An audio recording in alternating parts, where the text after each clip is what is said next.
Hi there. We are continuing looking at the driver's ed booklets. So I apologize for the way part one ended. That was not intentional. So I'm just picking up where I left off. Okay, this is the booklet called Shift for Yourself 3, 4, and 4S. And you'll note that it's copyright 1980. Now, my dad loved driving a stick shift. And he said the reason why he loved it is because he felt he was in control of the car. The car was not in control of him. So that as he drove the car, it was through his actions of how the car would perform. And so that's what's that. I tried, I couldn't do it. Could not drive a stick shift. Although I did have one film about stick shift cars. So anyway, this is about stick shift cars.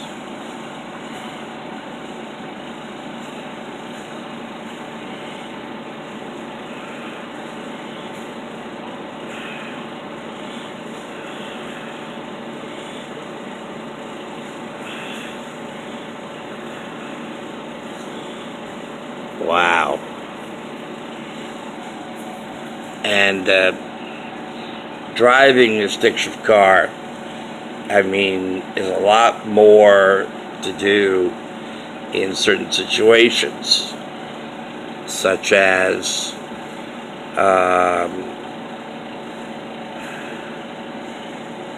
on hills, and downshifting, or starting on upgrades.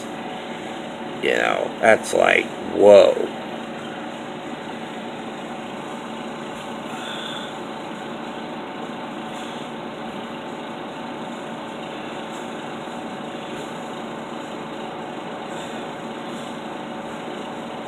Discuss the proper shifting techniques.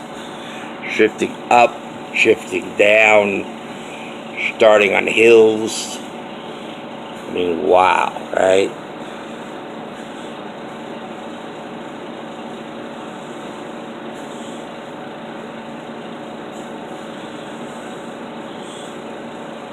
Hills, curves.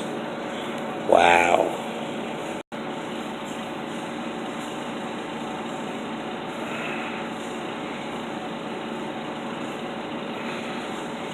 See, I didn't even think of that. When I was looking to be a truck driver, I did not even consider the fact that I would be driving a stick. A manual shift. It's a good thing I didn't pursue it. Man, because I'd probably blow the clutch out.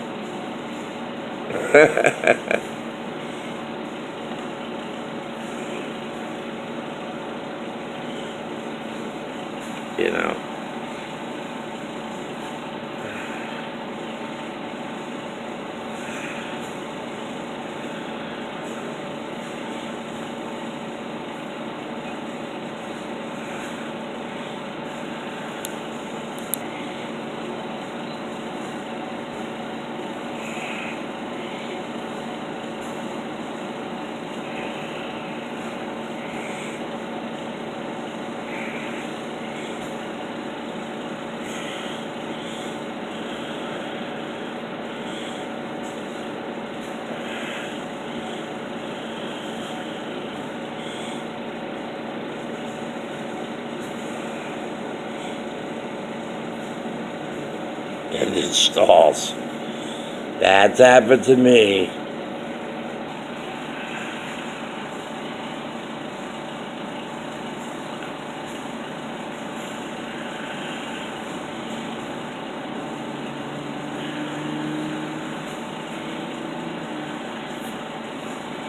Yeah. First gear is used for moving forward in speeds up to 10 to 15 miles an hour. This gear is used when starting off and also can be used for climbing steep hills or inclines. Second gear is used to increase forward speeds up to 15 to 25 miles an hour.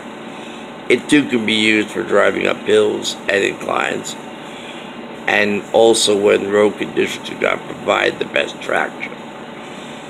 Third gear is used for steady speeds between 25 and 35 miles an hour.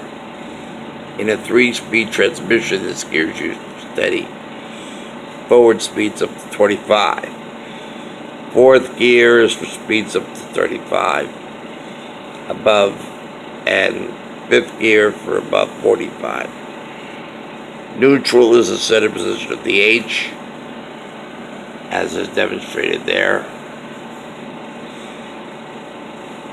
and is a no gear position.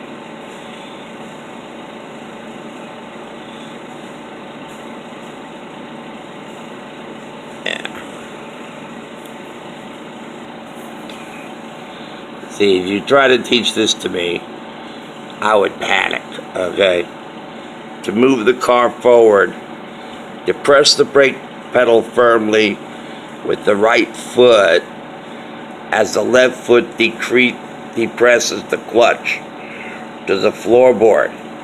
Move the gear shift from neutral into first, keeping both pedals to the floor.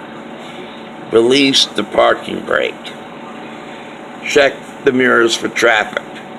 Make a check to the side in the direction of your intended path. Signal your intentions to pull out. Move the right foot from the brake to the accelerator, depress slowly. So far, so good. Here's where I get into trouble.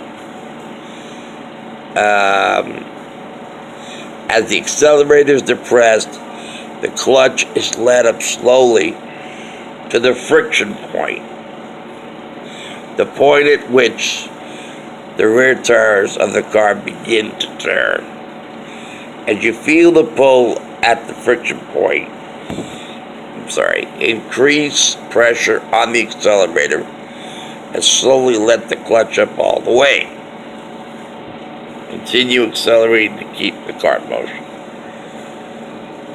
And then, hold on.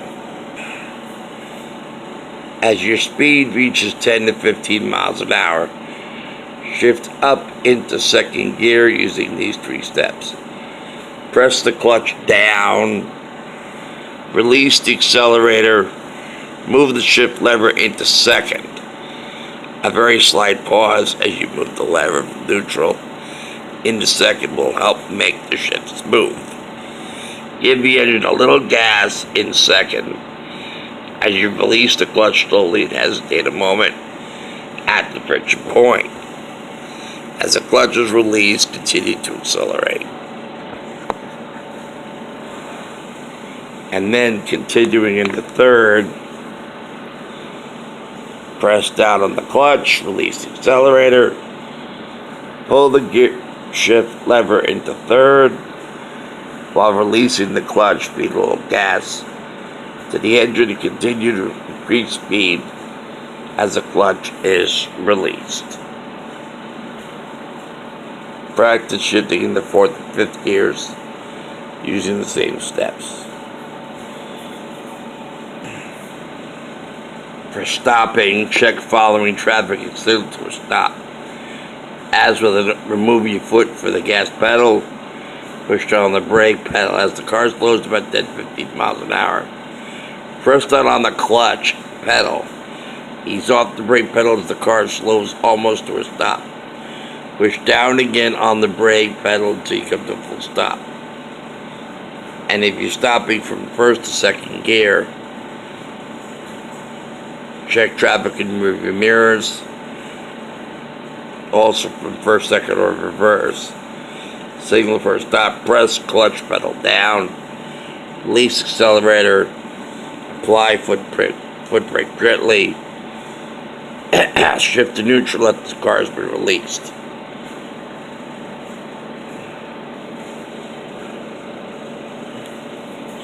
Alright, this is for downshifting.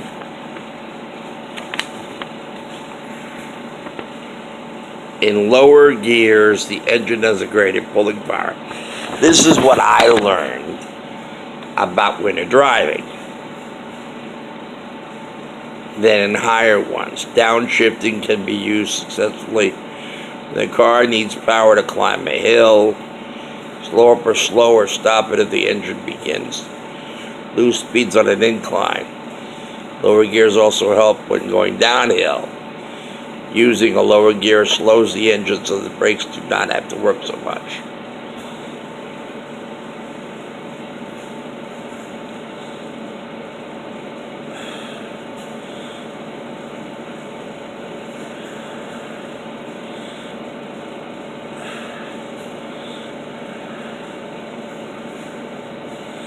Wow. Common errors in shifting. I better pay attention to this. Trying to drive my dad's car. Man, I stalled right in the middle of the street. Okay. The clutch must be held in while the gear shift lever is moved from one gear position to another. The gear shift lever is never used without the clutch. However, the clutch may be used without the gear shift lever. The left foot must be kept off the clutch pedal after a shift is made. Some drivers ride the clutch once they've reached third gear, anticipating a downshift to second. This improper habit causes clutch wear. Once the car is stopped, if the car is in gear, releasing the clutch will cause the engine to stall. That's probably what happened to me.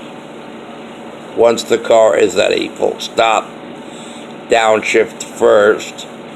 The car is really shifted to first gear when moving. Before leaving the car, the gear shift should be placed in reverse for parking purposes. Now that I did not know. I thought it was always in neutral.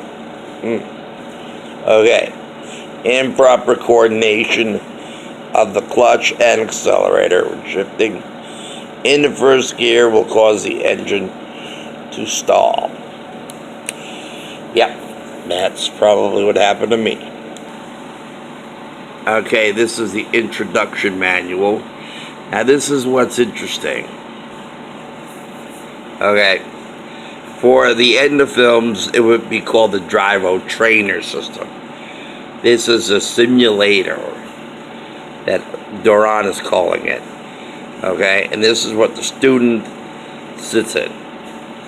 You have your mirrors, and you have your console, you have your student indicator on top of the dashboard.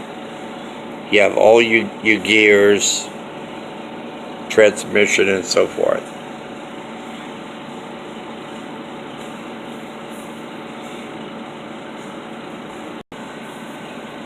And this is everything you have.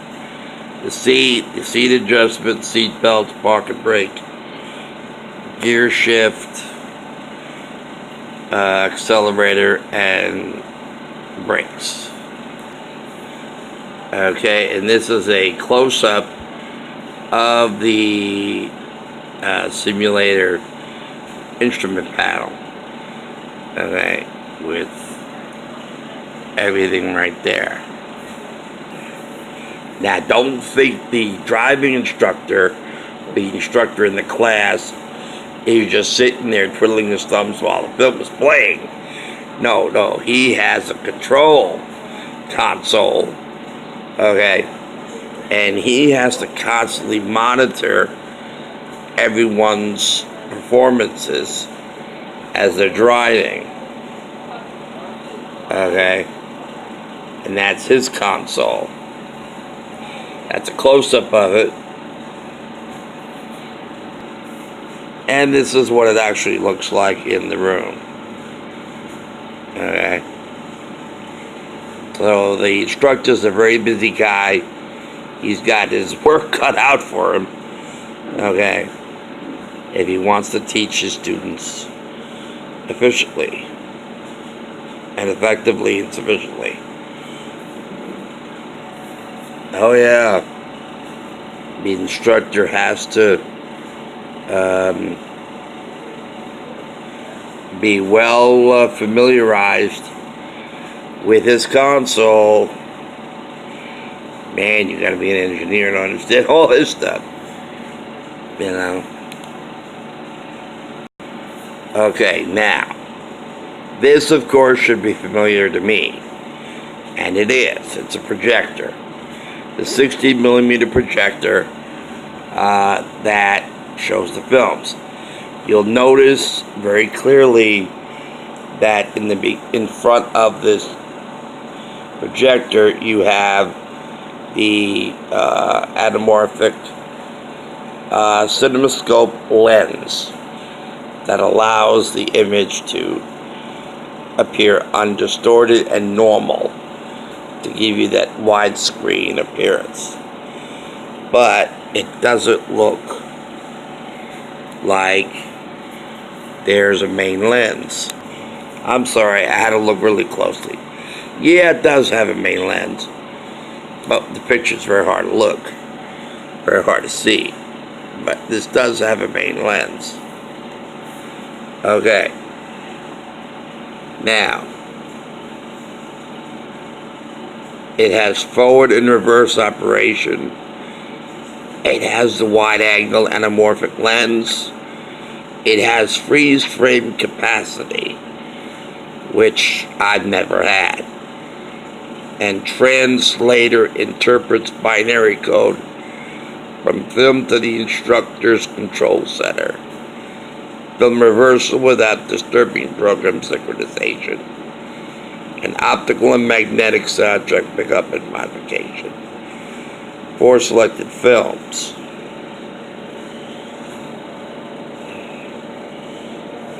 Now, film maintenance, film care. Now, I've seen the films come to me with damage. Okay. Irreparable film damage can result in prints that are not cleaned periodically. You have to improper cleansing techniques, such as wiping with cause scratches on the film surface. Film cleaning cloth during the rewinding process. This should be done about every 10th rewind. Film Magic, a silicone treated cloth, is provided with each film library for periodic maintenance.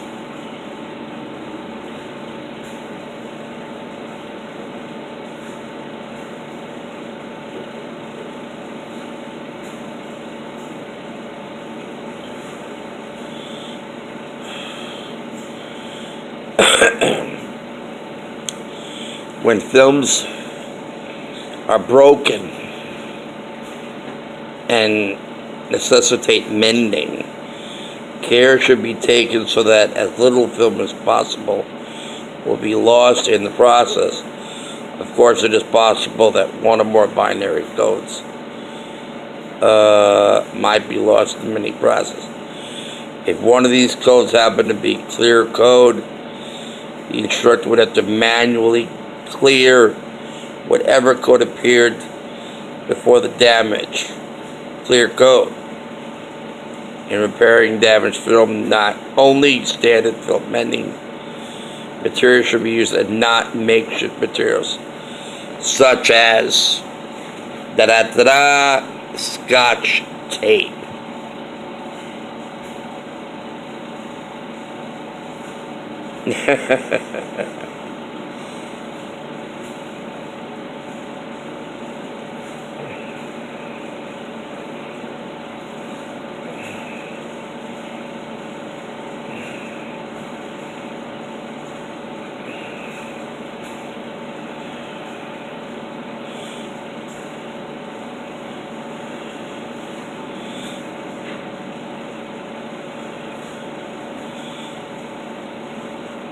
Mhm.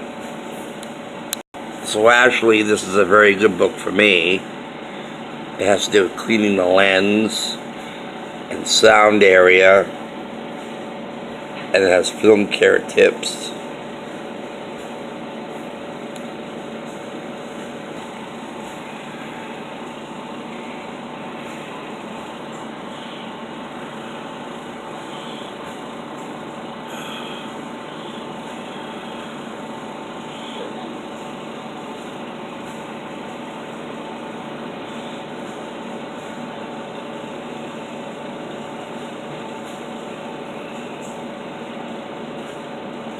Paper clips. Oh boy.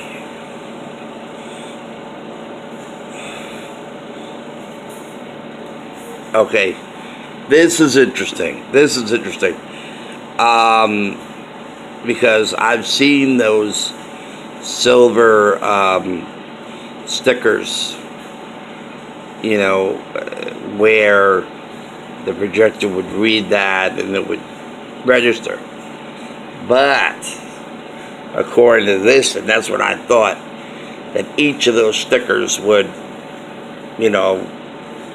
do something to the projector, like cause it to stop or whatever. But it says an automatic binary code is an electronic signal imprinted on the simulation film soundtrack. Each signal is a series of color-dyed bars. When the film's soundtrack containing these signals passes over the projector sound head, a light from the exciter lamp passes through the die and is picked up by the projector photocell and amplifier. If the signal is separated from the audio portion of the film after it's been transmitted over a special jack to the console, where if the console is on, the signal will be transmitted through each simulator. Wow. And see, you think you're looking at, you're looking at the film, you look at the soundtrack, and there it is. Wow. Okay, now we're into the booklets that I'm familiar with. As a matter of fact, we will continue that in part 3. So stay tuned.